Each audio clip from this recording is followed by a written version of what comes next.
Buy my novel, Escape from the Village, from major booksellers online. Go to escapevillage.com.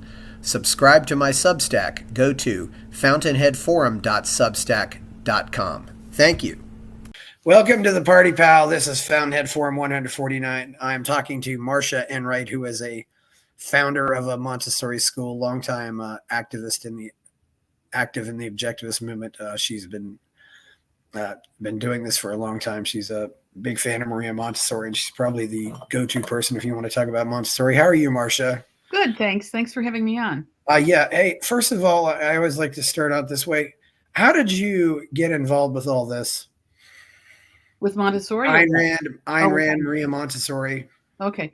Well, interestingly, when I was a junior in high school, either a junior or a senior, my social studies teacher, who was a kind of classic old-time Democrat and believed in free speech, had what's now called the Nolan chart that has personal freedom on one axis and economic freedom on the other, and then it plots your political position depending on how much personal or economic freedom you want. And at that time, there were 4 quadrants with, those Democrats, those Republicans, totalitarians were on the 0-0 part of the axis. And the only person who was in the quadrant that wanted total freedom was Ayn Rand. And he wanted us to read a novel by a person representing 2 of the quadrants. So I read The Fountainhead, and I said, wow, this is so much of what I think, except organized really well, explained really well. Yeah. And that got me interested in Ayn Rand. And he was great because he was one of these old-time Democrats who was going to represent her, even though he didn't agree with her, So Gary Wool was his name. And I talked to him last year. He's 90 years old now. And he still doesn't believe her. So believe in her. So that's how I got interested. And then I just started reading. I read Atlas Shrugged next. And then I started reading all her articles. And I think I read Read the Living then too. I read Anthem, of course. And I started reading all of her books and the articles. I got all the Objectivist journals, the Objectivist newsletter, Ayn Rand letter. And in one of them was the articles by Beatrice Hessen about Montessori. And the thing was, when I was a kid, I really loved school. I loved learning. And I was really annoyed by all the kids goofing around who were like disrupting the learning until I realized, well, they were really unhappy. So I said to myself, okay, I don't want that for my own personal children when I grow up. What kind of school am I going to look for them? So I kind of had my eyes open for that when I read the Maria Montessori articles. And I said, oh, wow, this sounds exactly like what I'd want. So then I started reading everything about Montessori and read all of her books. And that's how I got involved. Yeah. And Dr. Montessori, she was actually a medical doctor, but, she was assigned these, work with these kids, and she got results that they weren't expecting. It was very much a miracle. So yeah, and Dr. Montessori died in the 1950s or something like that? 1952, I believe. Mm-hmm. Yeah. So a movie should be made about her life, because I'm kind of surprised that the people who want to have great movies about women don't see what an amazing story it would be, because this woman, she had so many things happen in her life. She was the first medical doctor in Italy, and then then she started, and I don't know if your audience knows that she was involved. She was working at a clinic for the retarded and the autistic afterwards, and she saw that the retarded children would spend a lot of time playing with their food. And she realized it was because they had so little stimulation otherwise in that asylum that they were in. So she looked at all of the educational theories from the 200 years before her, and she discovered a Swiss guy named Pestalozzi, who had invented materials, which are like games that teach you ideas. And she introduced those to the retarded children. They ended up doing so well that they passed the state exam for normal children. And this got her to be immediately famous. But she was sitting there saying, oh my gosh, what are normal children learning if the retarded children could pass the state exam. And so that's how she got into the whole problem of education.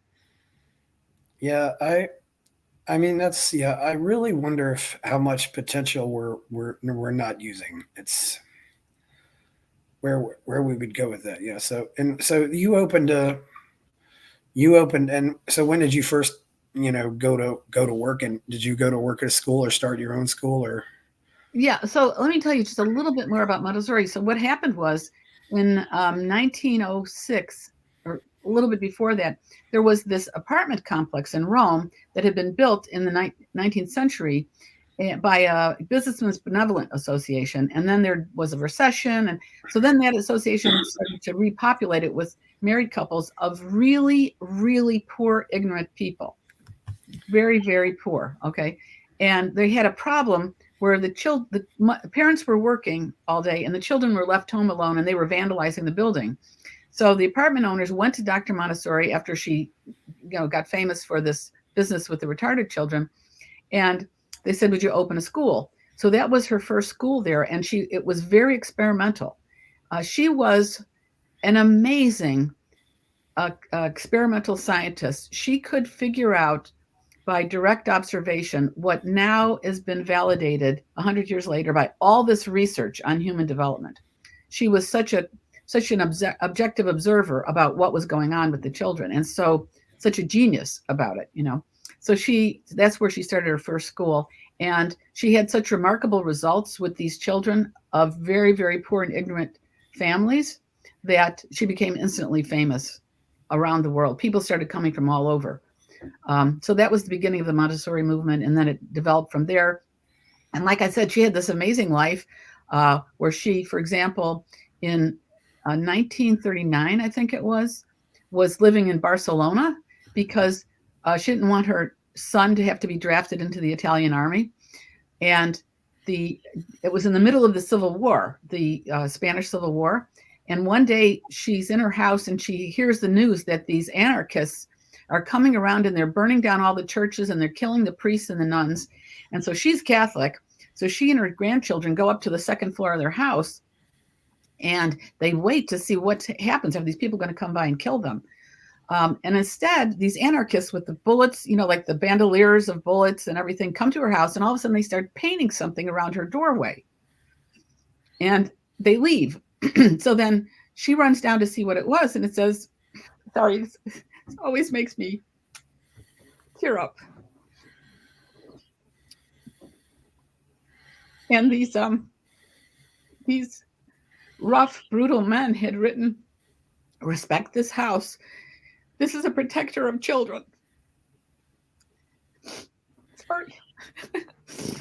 Sorry, I'm a little goofy about that. Yeah, that's an amazing story. Yeah, there's right. So yeah, and in Barcelona, not really considering themselves Spanish, but Catalan, they probably weren't sympathetic to Franco at all, and so that would have been yeah. So anyway, and many other things happened. I mean, she brought Montessori to India because she was interned in India during World War II as an Italian national. And the, what's that big company? It's escaping my mind. There's a famous family in India that they make cars. Anyway, the Tattoo Nanu, is that what it is? Or something? No, I can't. The name will come to me. Anyway, they funded her developing a whole industry of making materials and opening schools and everything in India. So that's why there's a huge number of Montessori teachers from India.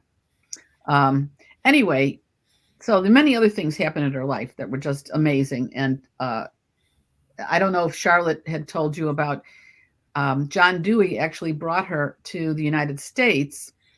And she had an operating classroom at the San Francisco Exposition in which there were millions of people, thousands of people milling around, but the children were so enraptured with what they were working on that they didn't stop working at all in their classroom. It was like a classroom on display that was working while all these people were wandering around.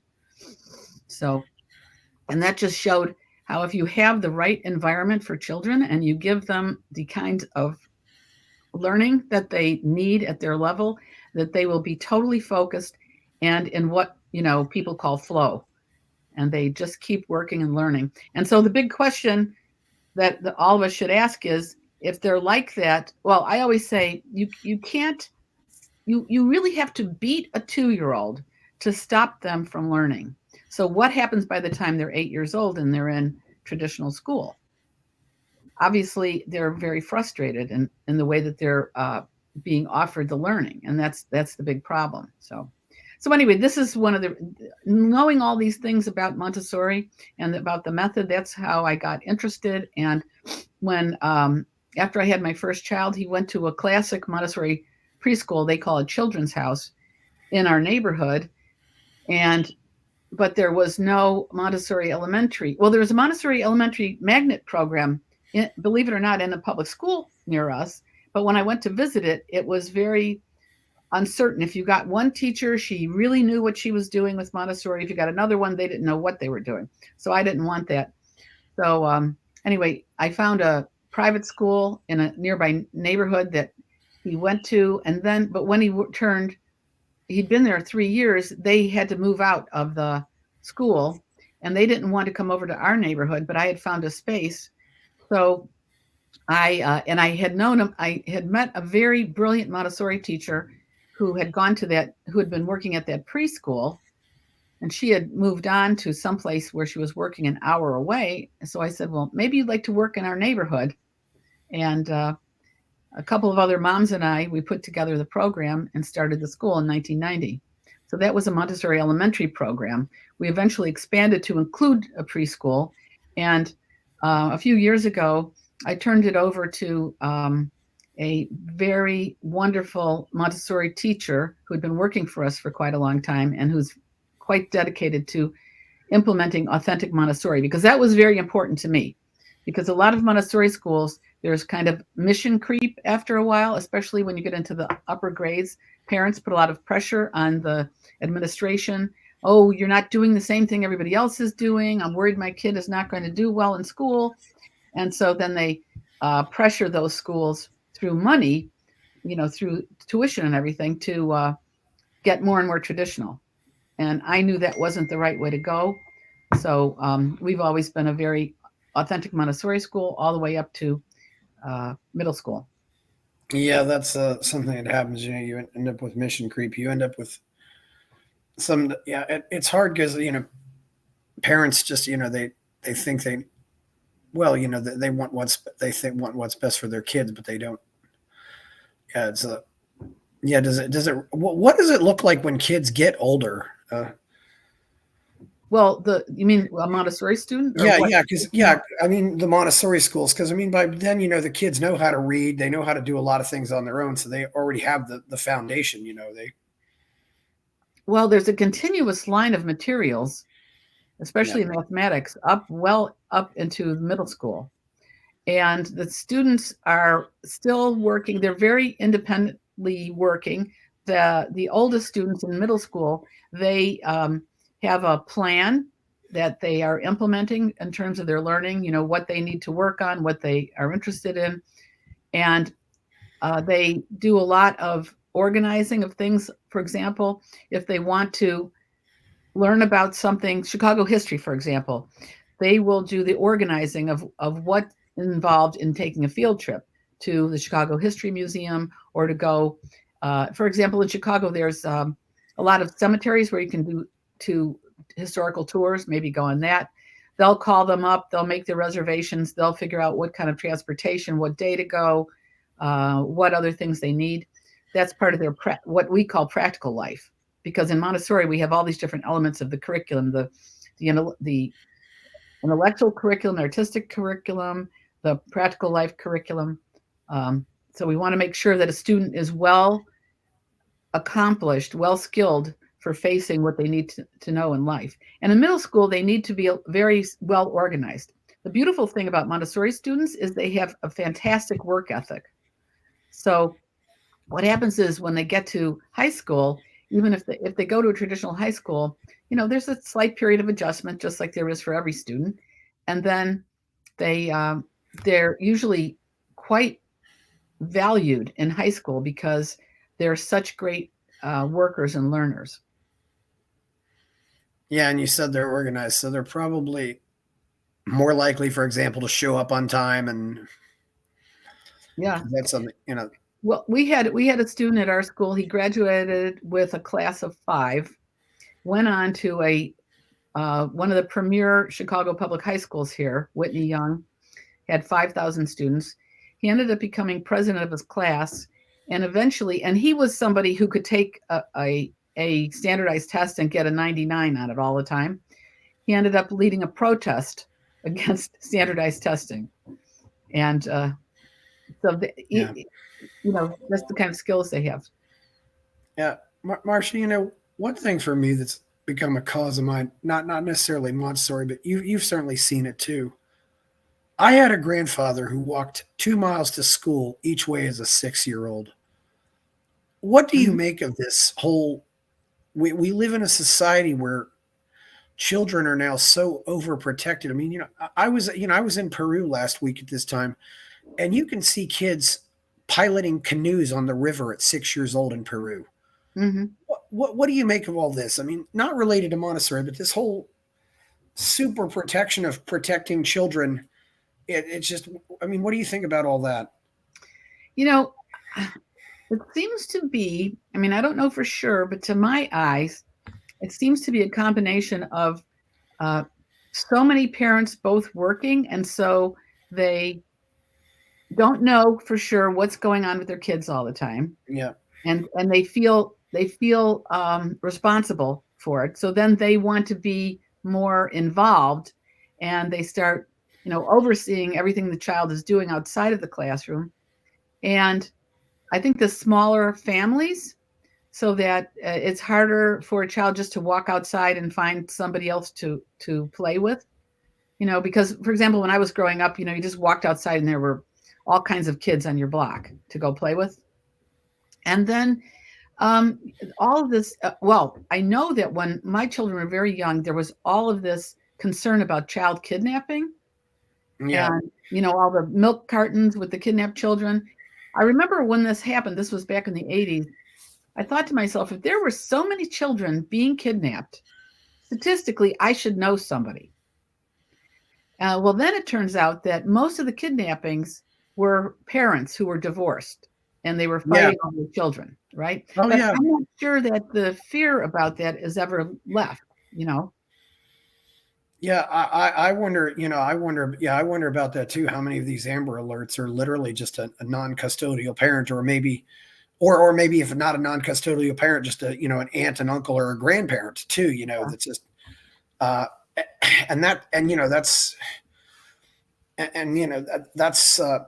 we know that, so if they're with the parent, the kid's probably safe, why are we so worried about this? But yeah, it seems to be creating this alarmism, But if the parents are working all day and they're not really seeing the children and responsible for the children, then they feel extra responsible after school. Yeah. And they feel, I need to be involved with my child, and so, I'm going to oversee everything they're doing. I think something like that happens. So. Yeah, and also when you have, I think also, I wonder how many, but also, I was once left in the car with the motor running. I was maybe 7 years old, and it's like, okay, I was left in the car with the motor running. I can't remember. Maybe mother went in to get a gallon of milk or something, but it's like nowadays, call the police. Exactly. And I do wonder if a lot of these phone calls are made by people who don't have kids. Yeah. Because they don't get it, that being a parent involves all this multitasking and all this juggling of tasks, and you don't know. Yeah, and this idea that, well, anyway, I'm not sure what's all involved with why people are like that, but they're not trusting. They're not trusting that strangers won't bother the children, or they're worried that the children are going to be kidnapped or something like that, So, or they're busybodies. I mean, we have a lot of busybodies in this world. Oh yeah, we do. Yeah, we do. It just seems like it's becoming more, and I don't know what the situation is. If you can, you have to worry about losing your kids nowadays. You're probably Right. familiar with Lenore Skenazy, the free range kids lady who talks about all these issues. Right. Exactly. But I when I was down in Peru, I saw these kids climbing on a statue, and I just thought, oh well, they wouldn't be doing that in America. They'd have some chains around the statue. Nobody can climb up the statue. Yeah. And interesting enough, you also see kids selling stuff like they'll take little candies and sell one, try to, they're already teaching. Mm-hmm. Peru is poor, Mm-hmm. poorest country I've ever been to. So Mm-hmm. that has something to do with it. But yeah, it's Mm-hmm. anyway. So what do you think? It's interesting when you said John Dewey brought Montessori, but it seems like Montessori didn't really take off in America. What happened there? Montessori actually took off early on, like soon after she became famous in 1907 with her children's house. There were Americans coming over to Italy to observe, to learn her methods, and there were quite some people that brought it back to the United States. Alexander Graham Bell's wife was one of the people who started one of the first Montessori schools, and it was flourishing until about 1915, I think it was. One of Dewey's followers, who was very influential at Columbia University, a fellow named William Hurd Kilpatrick, wrote a book about the Montessori method called The Montessori System Examined, in which he basically trashed it. He said that her system was based on an old faculty-based psychology, and he had all kinds of criticisms of it. And this discredited it in academia. This was a big problem. And then there also was some fighting within the Montessori movement over who was in charge of the authentic Montessori way of doing things. So that didn't help either. So by 1920, almost all the Montessori schools in the United States closed down. And it wasn't until the 50s when a woman named Nancy Rambush McCormick was over in Europe. She was dissatisfied with the schools here. She was over in Europe and she discovered some Montessori schools over there, and she brought them back to the United States. She brought the whole method back to the United States and rebooted it.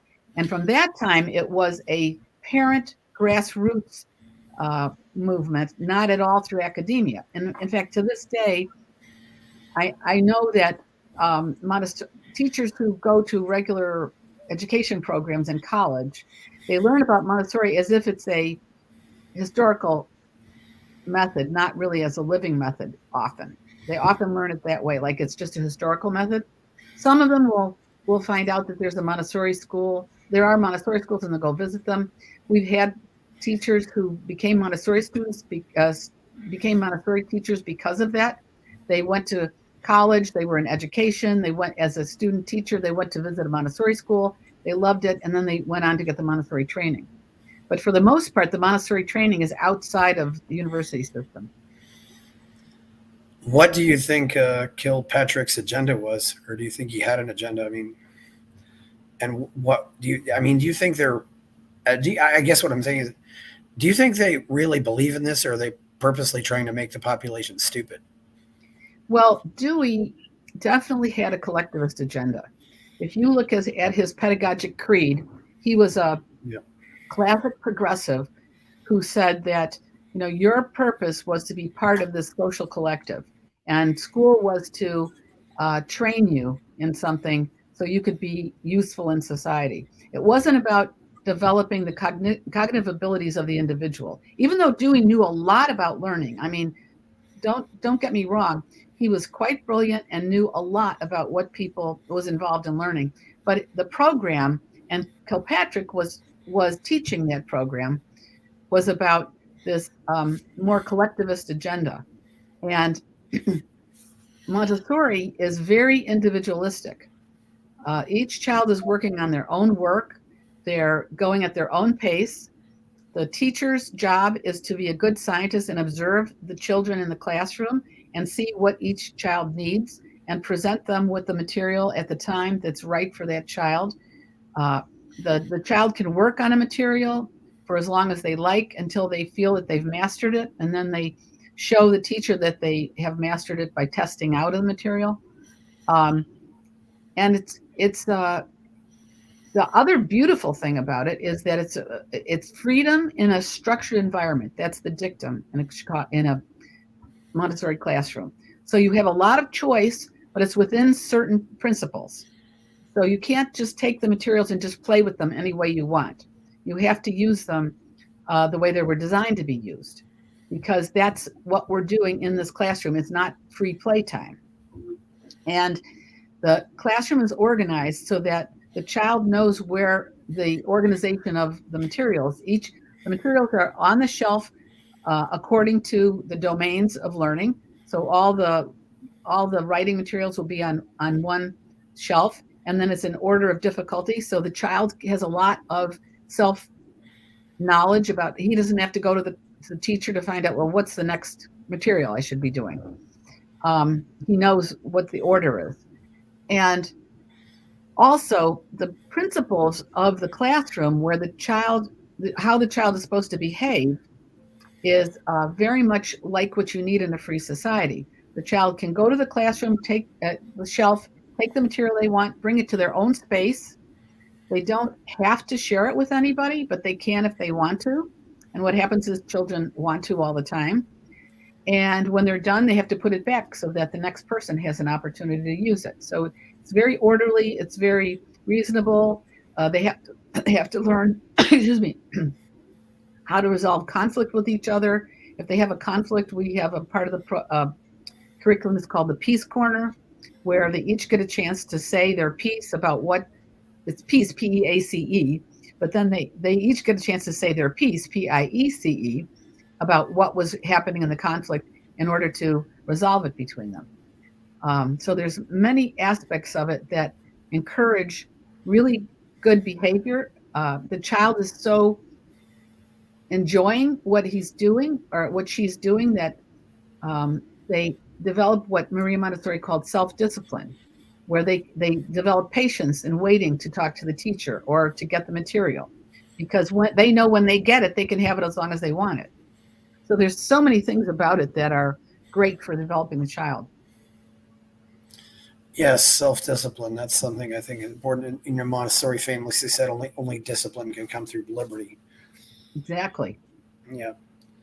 What who are the so yes, this is, so do you think this was, they didn't want to, they just wanted everybody to be part of a collective, I guess? Is that what the issues was? Because I know, for example, Montessori was never really took off in Germany, which doesn't really shock me either, considering what happened there. But well, interestingly, I don't know if you know this, but Mussolini made her education minister at one point in the 1920s, and she thought, oh, this is great, I can implement it throughout Italy. But then she worked with them just a little while and realized that it's just ridiculous, it wasn't going to work. And that's when she left Italy and went to Barcelona.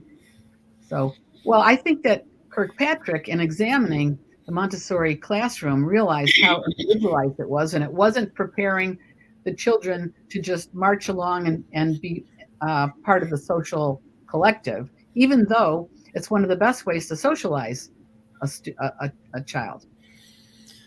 Yeah, it's definitely, I mean, that's something we always hear about. They have to be socialized. And then, don't send your kids to school or they won't be normal. And then, of course, in 2020, we saw what they advocated as normal, which was just nuts. Yeah.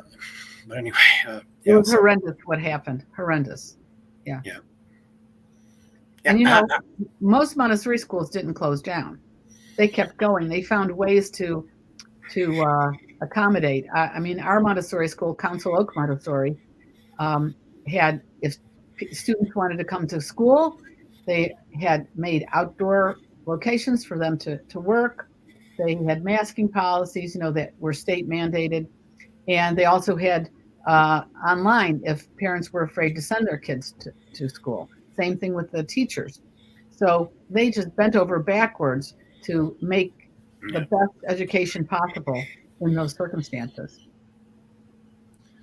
Yeah, that's I wonder, because I really do wonder how all this is, and how do you think all this masking impacted speech development of young kids? I don't even want to. It's horrendous. There's so many young children who are not developing normally because of it. I know at our Montessori school, the year after the next summer, when they were interviewing 3-year-olds for the preschool, I think the head of school interviewed 24 preschoolers and could only take 3 because the other ones were so immature. They were so unable to follow simple directions or read facial expressions or know how to behave in the classroom. They just couldn't, they wouldn't be able to function. Can they ever catch up? I don't know, but young children are very plastic, and yeah, I'm hoping that they will be able to, but I don't know, because there's also this problem of what Montessori called sensitive periods, where there's certain times during development in which you can learn certain things best. Just like, well, the obvious one everybody knows is foreign languages. That if you learn foreign languages when you're very young, you learn them much more easily without an accent than anybody who gets older, because you're in this sensitive period for learning language. Yeah. So I don't know about facial expression and all that. I just don't know. It's pretty scary. And that's something a lot of parents are doing who really want to take charge of their kids. I know a lot of,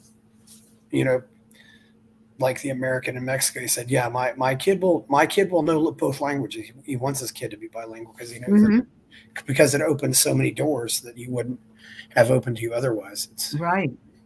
It's just very hard to be bilingual in the United States because it's not like Europe, where there's all these different people with different languages constantly intermingling just next door to you, like, Indiana's next door to Illinois. It's just not the same. So yeah, where you can have maybe Spanish kids clubs or something like that. Yeah. Okay, kids, you're all going to get together and talk Spanish, and so Spanish is probably the easiest because we have so many Spanish-speaking immigrants. So that makes it easier to learn and to use, because you have to use the language. You can't just learn it, in Babel or something like that. You have to learn it, to use it, and to be speaking it in order to really become fluent. Oh, definitely, yes. But it does. It opens up so many doors. What do you think? You've also mentioned, there's 2 factions. I guess every movement has a more orthodox faction and a more open faction. Is that right? I mean, you have that with Montessori, right? It seems like it. Yes. There's the original association, Montessori International, which Montessori herself started, and it's headquartered in the Netherlands. And they're very classic. They want to be very strict about what is Montessori and what isn't Montessori. And so the plus about them is they really do a good job of teaching the philosophy of Montessori and the big picture and the exact use of the materials. But they don't want, as far as I know, maybe change now, but they don't incorporate any innovations in Montessori. So what does that do? Well, it means that the science that's being taught might not be up to date. And that seems to be a problem. Yeah. I don't know what individual schools do, but that's a problem. The American Montessori Society, which was started by Nancy Rambusch McCormick, who was the one who brought Montessori over from Europe in the 50s, is more interested in being adaptive and finding if there's new materials and ways of doing things. But because of that, those schools can stray from Montessori more easily than the Association Montessori International schools.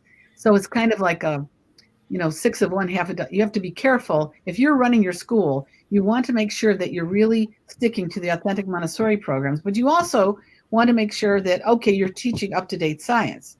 So there are some great newer materials that were developed since Montessori passed away that show the Bohr model of the atom, or new developments in evolution, things like that. Well, and of course, when Maria Montessori died, a lot of people still didn't even have TVs. It's I mean, now we have screens everywhere, and I don't know if that's a factor too. If still? I mean, would you still go into, a Montessori International school and it would still kind of look the same, where kids would still be writing things down on paper? And Yes.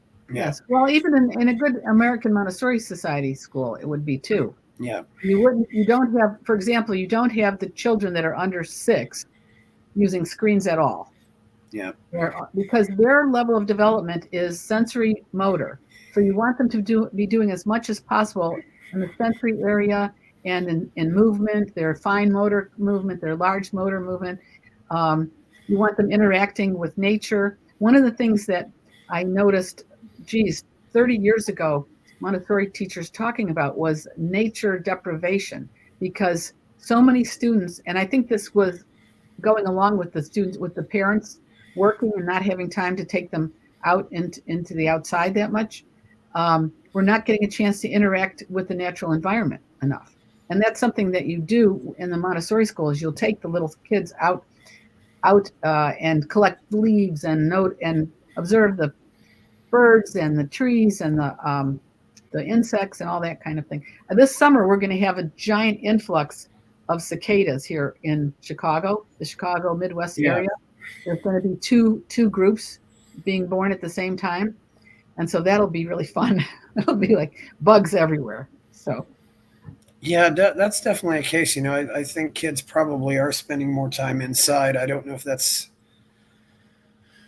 necessarily a good thing, and if you're, and not to mention if you're wired all the time and have these devices that sometimes just act as a distraction. It seems like there's so much more noise in our world now, and a lot of it just is noise. You have to, I heard somebody talking about how between the phones, computers, AI, and all these this whole new world of technology. We're going through this period of tumult where we're learning how to use it.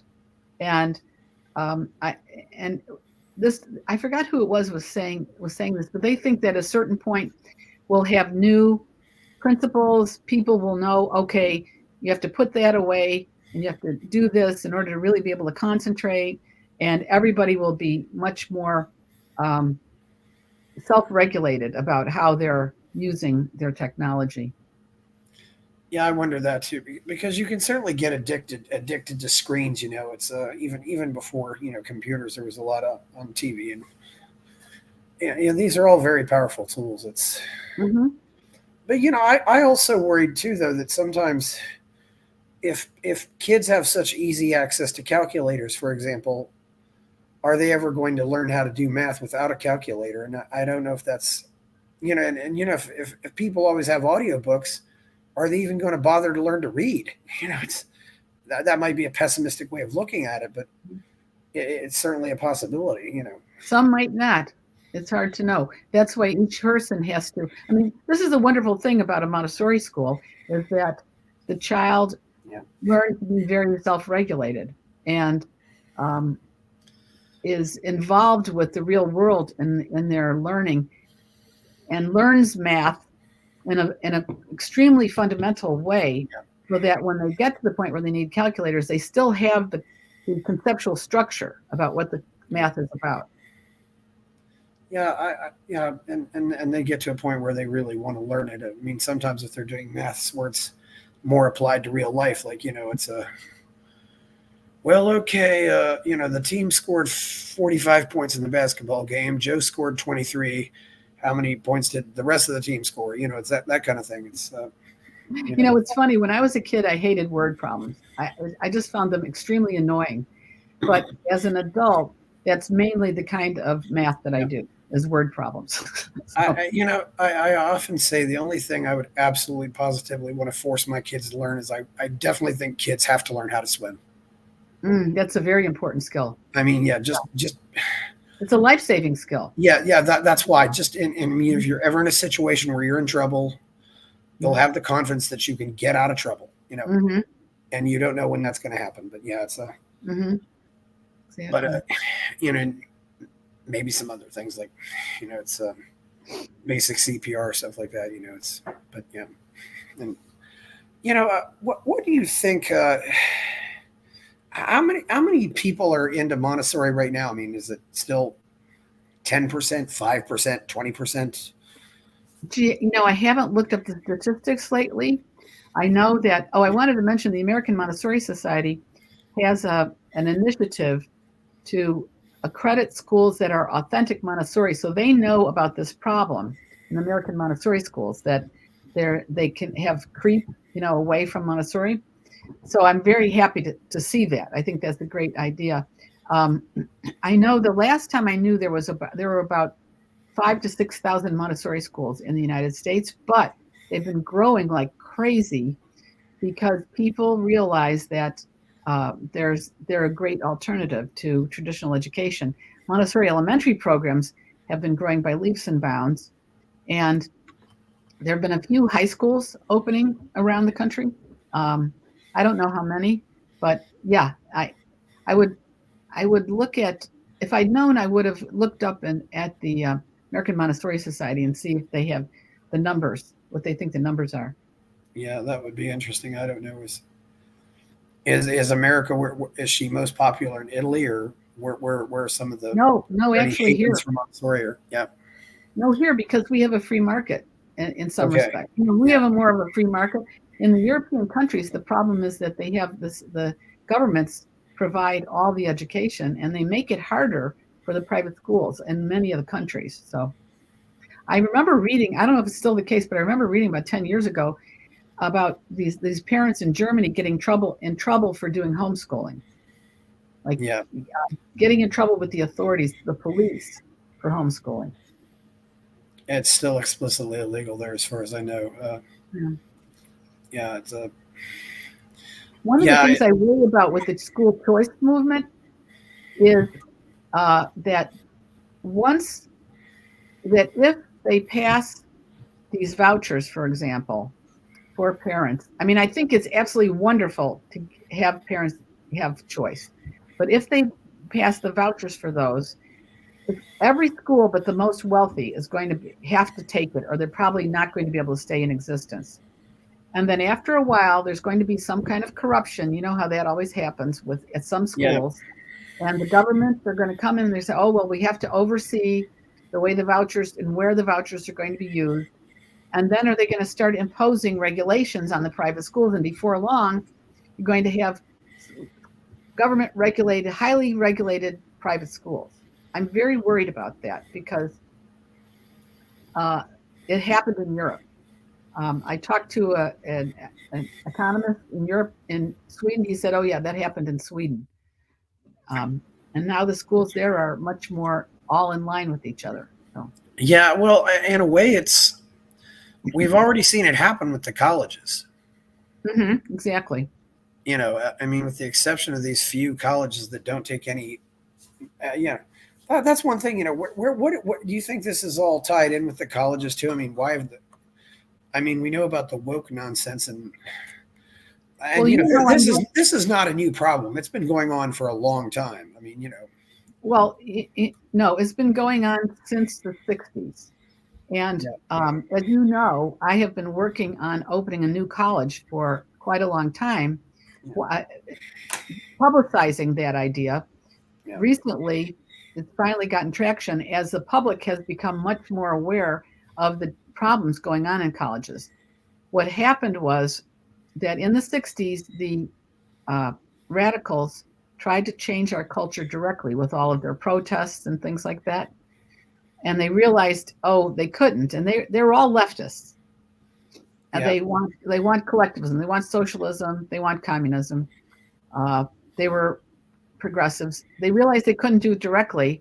And so they revamped themselves, and they decided, they followed the Gramsci model of going into the institutions. And they've managed to take over the education institutions and many other places since then. But it's really come out recently, of course, with what's happened with the heinous protests, pro-Hamas, pro-terrorism protests going on at some of the major universities. Yeah. Well, it came out, there was that guy who was involved with Ayn Rand named Martin Anderson, who wrote that book, Imposters in the Temple, back in 92. And Thomas Sowell had a book out called Inside American Education. I think it's been there for a long time, and I always, well, and one thing that really stands out for me, is that they've been very anti-male for at least 30 years. I mean, the Duke lacrosse case, I'm kind of looking at a lot of this, you never cared about any of this until October 7th. It's like, why didn't you care about this before? I don't know where that, what really, but yeah, it's definitely been and I know Carrie Ann Biondi said it started to become a lot more evident just after, Trump got elected. But much more public. Yes. Yeah. Much more public. Remember, it was back in the 90s, we were already talking about political correctness. Yes. I say you couldn't say things. And it was decades ago that 96% of the professoriate were Democrats. For decades. Now it's closer to 99.5%, something like that. I wonder sometimes too if academia and some of these professions are always going to attract a certain type of personality. What kind are you thinking? Social engineers are more collectivists. It just seems to be that way. I don't know if there's why are they Marxists as opposed to capitalists? I don't think in the 18th and the 19th century they were collectivists. Yeah. I think that the coming out of the Enlightenment education was what they were teaching, but it became more and more collectivist. Of course, people who go into the professoriate a lot of times think they're the smartest people in the room. And those kind of people often think they should be telling everybody else what to do. So you can see where if you get that combo, then you're going to have people who really believe in socialism and collectivism because they want to be the philosopher kings. Yeah, the philosopher kings. And then I think you eventually get to a point where you realize, wait, yeah, I know a lot, but there's so much more out there that I don't know. Yeah, exactly. Well, I was just talking to some people last night about it's very interesting. Aristotle in his Ethics has this distinction between thinking, the kind of thinking you do that's philosophical wisdom and the kind of thinking you do that's practical wisdom. Yeah. And we were talking about why does he have these two things? And I said, well, think about it. There's a lot of business people who are genius at recognizing opportunities and seeing specifics, particulars in the world for making a business and creating that. But there's a lot of professors who couldn't do that to save their life, even though they're very smart about their book learning, and who are a lot of economists who are terrible at investing. So it is a different kind of thinking, and you have to ask yourself what's involved in that, And so, what you want to do is help this person. I, as a teacher, what I want to do is help students become like a Swiss Army knife. Their mind is like a Swiss Army knife. They can apply it in any respect. They can understand the abstract principles. They can understand how to apply it to particular situations. That's how you're going to really be successful in life. Yeah, and as I like to say, how many books do you think Michael Phelps read about swimming? It's none. No. Now I don't know, but probably none. Or he just went out in the pool and did it over and over again. It's that's how he won all those gold medals. His coach may have read some of the research on peak performance. Yeah, and then use those principles for. The coaches are the ones that would be doing the reading. And he might have watched, and of course he also might have watched film too. Yes. And that would be more instructive than reading a book about swimming because it's a physical activity. Yeah, because certainly in sports like baseball and football, those guys are always watching film, just watching what their opponents do, what they do, or what did I do wrong. It's but it's still getting out there and because I think some people I've done it too, as you feel like all your education is just comes from a book, and no, it doesn't. It really does come from when you get out there and live. I question this whole attitude that education is somehow separated from life.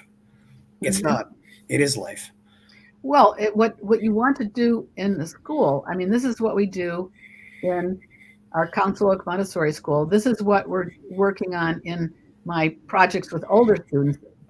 We have summer programs that we've been running since 2009, week-long summer programs. And then when we open Reliance College in 2025, we want to prepare students to be able to learn the rest of their life, be very effective learners, because, especially in our world, things are changing. The economy changes so fast. Technology changes so fast. You want to be able to switch careers. You want to be able to learn the next thing you need to know in order to do well at your job. And that means that you have to have a mind that's capable of doing that. And so these are the skills that we want to teach our students. Yeah. And now, a lot of it's, you don't necessarily need to know. You just need to know where to look for it. Mm-hmm. But you have to know how to look for it. The way it is, you have to know how to look for it. I mean, I've read studies that younger students are not very good at what kind of search terms to use when they go to search for something, because you have to be able to think of, well, what is the fundamental idea that I'm looking for? Or what are the things to ask for that differentiate this thing I'm looking for from everything else that the search engine could be giving me? So it means you have to be able to think in fundamentals in that respect. Yeah, and sometimes those things don't always work. Remembering how to go to the card catalog at the library, looking through all those books before you.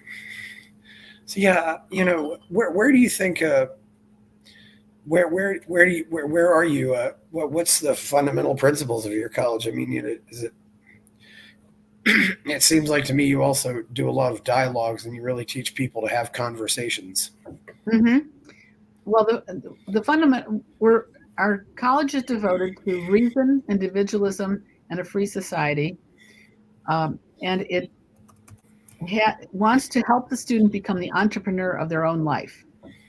So that means we want to develop their knowledge, their mental abilities, their writing skills, their teamwork skills, their ability to listen to other people, which is one of the most important skills for working, is being able to listen to other people and understand what they're saying, and then use that to adapt what you're doing, so that you develop whatever you produce whatever you need for your situation and your work situation. And then the school also involves every student having an opportunity to have practical experience in areas of professional interest with mentored practical experience. So that's involved in the whole program, both the learning, the knowledge, the skills, and the practical experience. Yeah, that's true. I think mentoring is also very important. If you find a mentor, and as I like to say, just find somebody who's where you want to be in 10 years, and try to do what they do, and then you'll get there. I don't know where our relationships go from here, though. It's hard to say. Because do you think maybe we can bring back reason, debate, and conversation in our society? Because it seems like it's dying, and a lot of cases it's even dying among people who call themselves objectivists, unfortunately. But well, you mentioned that we do, almost all of our classes are what's called dialogues, where it's a collaborative seminar, where the teacher is the guide to the material. We all are looking at the same material together. So it might be a writing of Descartes, or it might be a writing of Elon Musk. It might be a writing of a piece of literature, and we're helping the students trying to understand the material themselves. That's our job as teachers. What happens is the students learn how to listen to each other, and the student has to use reason and evidence for every opinion that they have about whatever we're reading together. And they listen to each other carefully, and to understand what the other person is saying in order to respond to it. So the problem is that a lot of discussions, one person says something and the other person is spending their time thinking about what they're going to say back. Yes. Instead of listening to what the person said. So this kind of collaborative seminar really develops your skill in listening to the other person and then responding to it, but also adding your thoughts, which is a fantastic skill when you go out into the workplace, or you have a relationship with somebody, or with your friends, any of that, Yeah, we're getting up to about an hour. Before we go, you have a really great story about Ayn Rand that I'd like you to share with everybody. So, and if you don't mind, Ayn Rand admitted that I think it was Ayn Rand admitted that she was wrong about something. So yeah, she did. Yes. Yeah. Yeah. So, and I just, before we end, I just want to let people know about our project of Reliance College. The website is reliancecollege.org, and you can contact me at marsha@reliancecollege.org. And I've done a lot of writing. There's a lot of writing on the blog there, and also on my own writing website, which is marsha-familaro-enright.com. Yes. People who might be interested. Yes. So when I was about 24, 25, I was attending the lectures of Leonard Peikoff and of Alan Blumenthal at the Statler Hilton, where MBI had been held. But this was in the early, like 73, 74. And Ayn Rand was always there. And you could go up to her and talk to her, but it was fairly easy because there weren't a lot of people doing that. I think they were worried that she would get angry with them. My attitude was, my mother gets angry with me a lot, so I think I can take this. Okay. Yeah. But I found her to be very delightful to talk to. She would listen very carefully to my questions and try to answer them really well. And if I asked something and she was answering me and I could tell it wasn't exactly what I wanted, I would say, no, I meant this. And then she would change what she said. And I went up to her and talked to her about all kinds of things, everything from whether the higher animals have a kind of free will to jewelry. So we just talked about everything. Cats, how to cast Atlas Shrugged. That was very cute. I remember one time I was talking about that with her, and we were throwing out examples of different people, and she stops and she says, now that is the kind of conversation I like. And she was very enthusiastic about what she liked. But at one point I was waiting to talk to her. She was sitting in her seat talking to Alan Blumenthal, I think, and her husband was on her left by the aisle. And at this point, I could tell that her husband had aphasia. He must have had a stroke or something like that. So aphasia is where, in the kind he could understand what I was saying, but he had a hard time responding to it or marshaling his words. And so anyway, I started making conversation with him, and I was asking him about his painting and what he did, and was he doing any more and that kind of thing. And she kept getting madder and madder at me as I was talking to him. So all of a sudden she stops and she says, don't bother him. He's not an objectivist. He's my husband. I think she was just, trying to think of what to say to get me to shut up. And I think she probably thought I was peppering him with kind of questions I would ask her about philosophy. So I walked away. I knew she didn't know what I was talking about. I walked away, and during the next break in the lecture, she came over and found me. Now, I don't know if she even knew my name, but she came over and found me. And she says, please, darling, forgive me. I didn't know what you were talking about. And I thought that was pretty amazing, right? I mean, people think of her as so harsh and everything. And she was very concerned about doing exactly the right thing. Yeah, I think, she was just being protective. It's, and I imagine she was very protective by then, especially when you've been together that long. It's, yeah, she was very protective of him. Yeah. Yeah, that was, I didn't know. By the way, where are Alan and Joan Blumenthal now? I think they passed away, didn't they? I have no idea. I think so. Yeah. I wouldn't be surprised if they had, but you never hear anything about them anywhere. So not hanging in the wrong circles. There aren't that many people from the original collective who are still around. Yeah. I mean, Peikoff might be the only one. Well, he was younger than everybody else.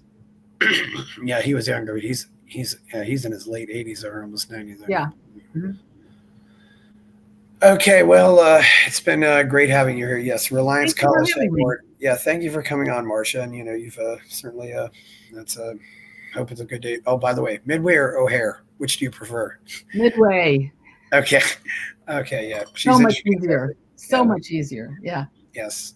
Okay. Well, thank you All very right. much, Martha. Thank It's you. good having you on here. It's Thank you. please like the video, subscribe to the channel, check out my novel, Escape from the Village. I'm Chris Baker. We're out. Thank you very much, Marsha Enright. Have a good day. Bye-bye.